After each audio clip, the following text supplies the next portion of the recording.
আসসালামু আলাইকুম। আজকে আপনাদেরকে আমি এই ডিজাইনটা দেখাবো। এটা আমার ইউটিউবের সর্বপ্রথম ভিডিও। আপনারা মনোযোগ সহকারে দেখবেন। আমি এই ডিজাইনটা করার জন্য দুইটা কাপড় কেটে নিয়েছি, পাশে 6 ইঞ্চি। এখন আমি রিপ শুরু করব। আমরা রিপ শুরু করব। এখন রিপ একটা কোণা থেকে শুরু করবেন। দেখেন আমি কিভাবে শুরু করছি। রিপগুলো 1 সুতা মোটা দিবেন আর 1 ইঞ্চি দূরে দূরে দিবেন রিপগুলো। দেখেন আমি কীভাবে দিতেছি, খেয়াল করেন। এর ভিতর কয়েকটা কথা বলে নিই। আমার চ্যানেলটা আমি নতুন খুলেছি। আপনারা যদি কাজ শেখার ইচ্ছা থাকে চ্যানেলটা সাবস্ক্রাইব করে রাখবেন। আমি নিয়মিত ভিডিও দেওয়ার চেষ্টা করব।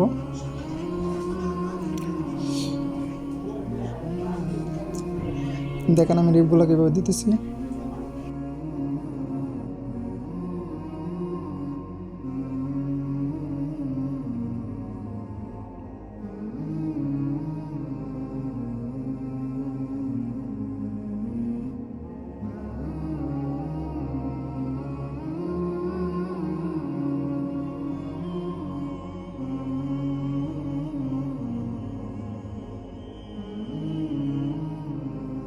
এখন আমি সালোয়ারের নিচটা দিয়ে মেপে নেব, যাতে আমার অতিরিক্ত রিপ দেওয়া না লাগে। দেখেন আমি মেপে নিতেছি। আর আমি একটা কথা বলি, আমার সালোয়ারের পায়ের মুখ হয়েছে আপনার 14 ইঞ্চি। আপনার যদি বেশি হয় অথবা কম হয় সেই হিসাবে লম্বাটা কেটে নেবেন। কাপড়ের মুখ 14 ইঞ্চি, যেন আমি 20 ইঞ্চি কেটে নিয়েছি। আপনারা যতই মুখ হয় তার থেকে 10 ইঞ্চি বেশি কেটে নেবেন।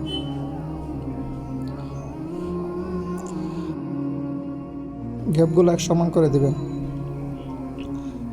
যদি আইডিয়া করে না দিতে পারেন ফিতা দিয়ে মেপে নেবেন। আমরা নিয়মিত কাজ করি, এর জন্য আইডিয়া হয়ে গেছে। দেখেন আমার রিপ দেওয়া হয়ে গেছে। এখন আমি এটা আয়রন করে নেব। আয়রন করলে ফিনিশিং আসবে এবং বসাইতে আমার সুবিধা হবে। এই জন্য আমি আয়রন করে নিতেছি, আপনারা আয়রন করে নেবেন।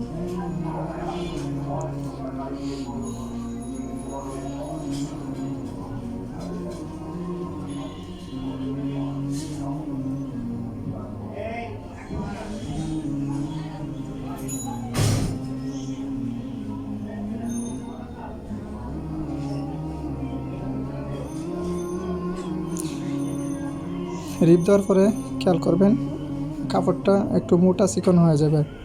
এই জন্য আপনারা ভাঙার সময় খেয়াল করবেন, একটু কম বেশি ভাঙা লাগতে পারে। এক সাইডে কম, এক সাইডে বেশি ভাঙা লাগতে পারে। এই জন্য খেয়াল করে ভাঙবেন, যাতে পুরোটা এক সমান মোটা হয়। আইডিয়া করে না ভাঙতে পারলে ফিতা দিয়ে মেপে নেবেন।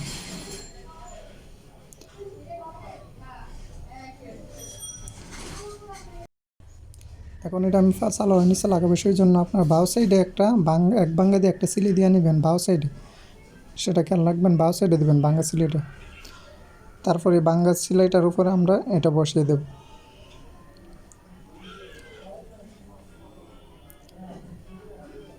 দেখেন বসাইতে কত সুবিধা লাগতেছে। আমরা আয়রন না করলে এত সুন্দরভাবে বসাইতে পারতাম না, ফিনিশিংও আসতো না।